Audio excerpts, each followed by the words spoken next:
So the atomized family unit is the isolated and heteronormative family structure that developed most recognizably in the US after World War II. This may look like your typical family structure with a mom, dad, and children tucked away in a suburb. But this family model was a response to the organization of the working and middle classes into isolated family units when production skyrocketed after World War II and consumers' culture was pushed through media, law, and lifestyle. The parents form a hierarchy where they have complete control of their kids, reflecting the hierarchy in the workplace. Simultaneously, both the parents and the children become isolated through long work weeks between school, paid labor, and unpaid domestic labor. The average married mother, for example, spends 68 hours per week working between her paid and unpaid domestic labor. The economic stresses forcing more parents into longer work weeks is physically and emotionally draining, but the most painful infliction is on the children, whose most formidable years are spent organized by the economic demand of the market rather than on what's best for them. You want to know what my pronouns are? Proud American!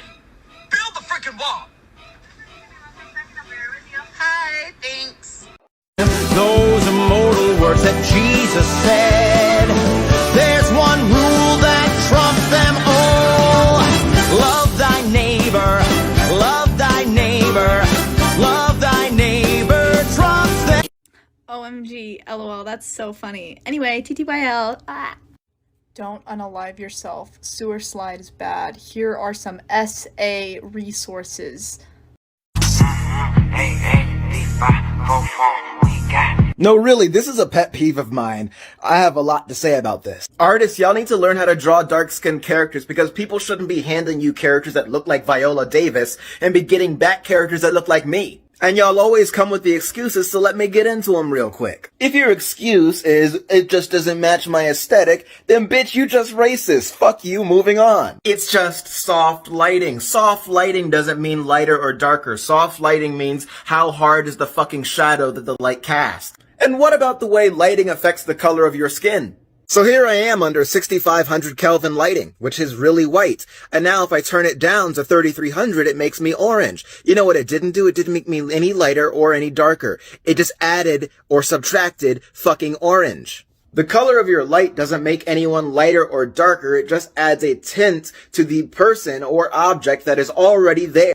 We went from several generations of hardworking Americans to a bunch of young fucking wussies who live at home with their moms until they're fucking 31 and can't take a punch because they're pussies.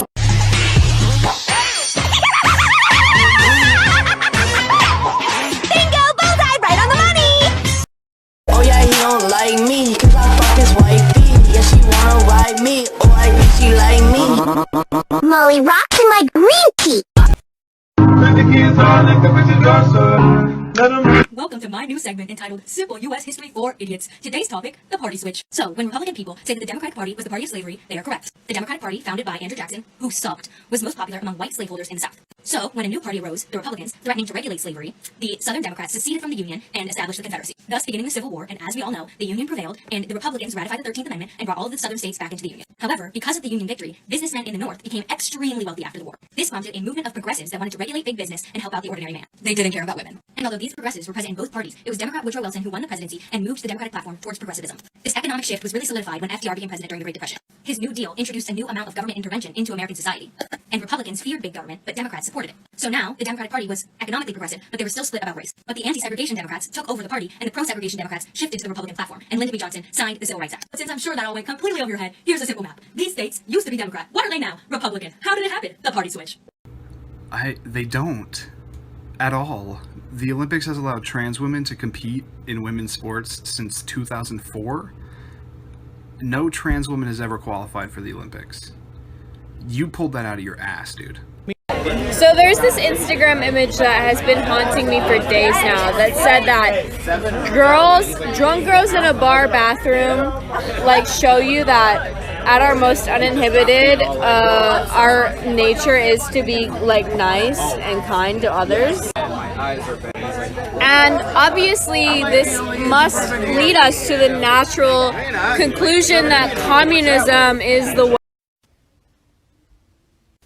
You're ugly. Why?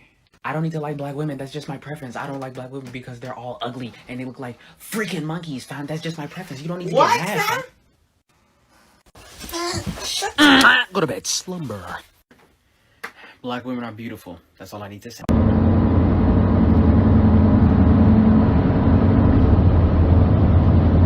Is this racially motivated? I was protecting Elena. I will always protect Elena. I'm on my way to murder Elena. Think about Elena, blah blah.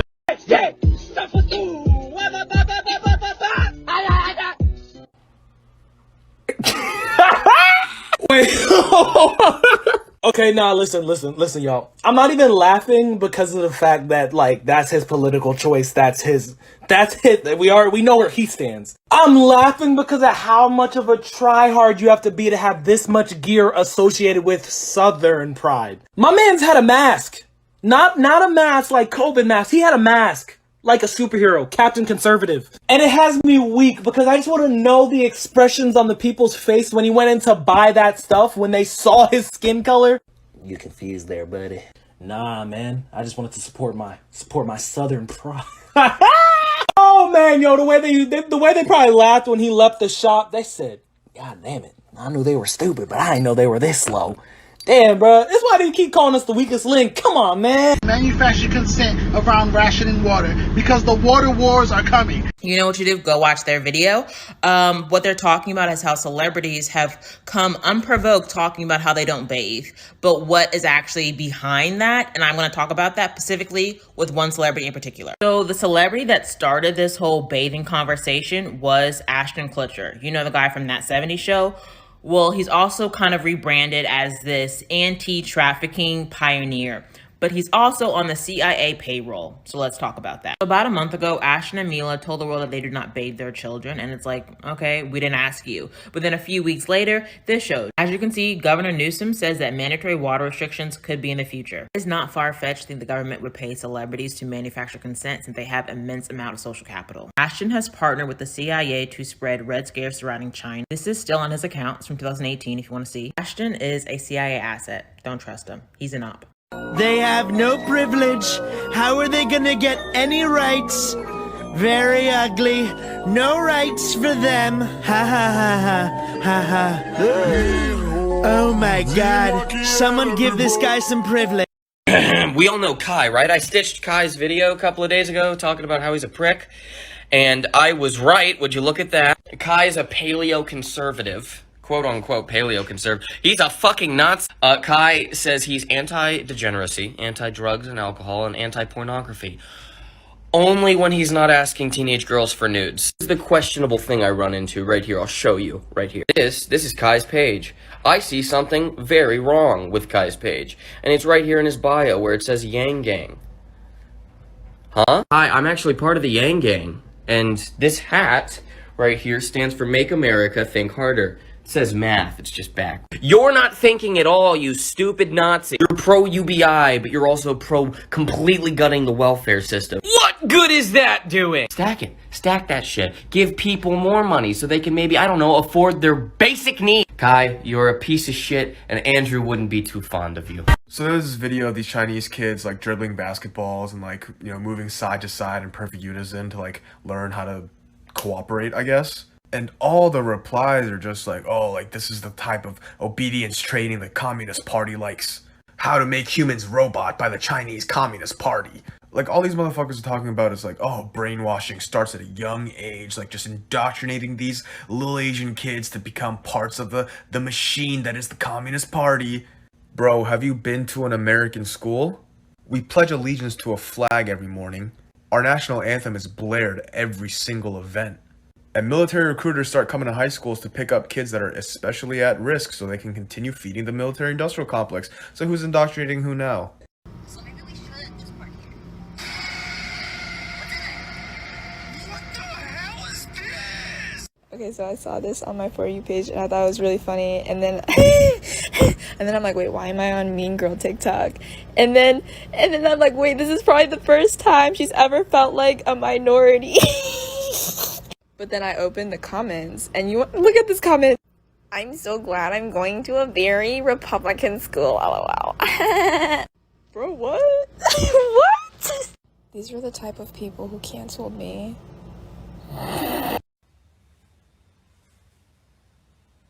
It's almost like that's the whole point. Ho, players. I really think you need to grab a treat and have a seat, honey, because this is about to be good. Oh man, this is a hot boo-boo shit mess. But since this mess is pertaining to Candace Owens, I'm here for it all, bitch. So Candy is not having a good go of it, honey. So about a week ago, Candace asked for an apology from American Booksellers Association CEO. Apparently, Allison sent out an email apologizing for promoting Candace Owens' bullshit-ass book. And she said the book was racist, honey. Oh, yes, honey. And then Candace wanted to reclaim her blackness and clutched her invisible pearls and saying the irony in calling a black woman blah. And to add insult to injury, Allison played her like the strumpet she is by not even responding to the damn tweet. But now things done got a little rougher for Candace because another so-called black conservative is suing Candace ass for $20 million. Oh, yes, honey. It's true. As you can see, they used to be cool, honey, but the girls are fighting. There could be only one token black conservative, and Candace does not want to give up her spot. So this is Kimberly Klacik. She's a Republican for Baltimore that ran for a member of Congress. The black community has your back? The black community has your back? They do. The black community did not vote for you. The black community did not vote for you. What It was planet during are a you special living on? election. Sonny, can I speak? What planet are you living on? It was during a Oh, yes, honey. That's Kim, and she got that ass handed to her when she went on to The View. They wasn't playing that at all, honey. So here's what happened, honey. Candace invited Kim onto her show because they had been butting heads on Twitter. Well, Kim says, I can't come on your show in August. And then Candace asked her, did she want to come on in September? And Candace claims that Kim got all defensive about that when she asked her about September. And here's what else Candace had to say. So I do a little digging, and I find out that Kimberly Klacik was a stripper named September, and that her husband was the manager of the strip club. Woo, child, what a hot boo-boo shitty mess. Kim said that shit is not true, and she is suing Candace for $20 million. Kim is alleging that these are false allegations, and they led to her losing a book deal, and also politicians pulling out from her fundraising events. She says this is a baseless character assassination, and it has no place in political dialogue. So she wants $20 million from Candace. Now, we all know Candace broke ass ain't got that kind of money. So she better hope that girl was actually shaking her ass for cash. If not, she better get cozy to front and dump in his tank. See if the RNC will pitch in some of that money they've been grifting and fleecing.